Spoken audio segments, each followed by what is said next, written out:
seken taşta solgun ilk yaz bir gazel midir? Suya düşse sapı sakin ne var ki sektiren, suda seken taşta solgun ilk yaz bir gazel midir? Suya düşse sapı sakin bir kuş kanadı bir bakışa, bir kuş kanadı bir bakışa.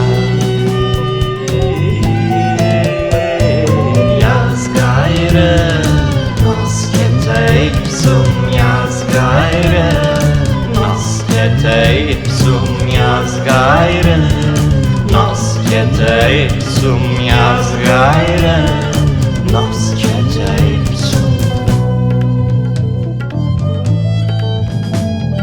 Eli kulağında sevgili, üstü kalsın, üstü kalsın.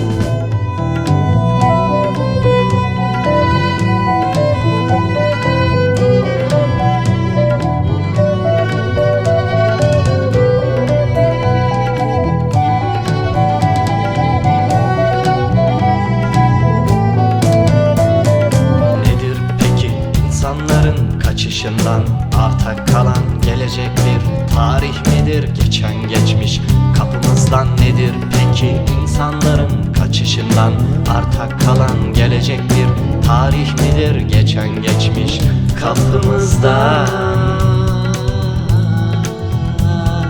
Saçını sakalını tak, memelerini kuşa, saçını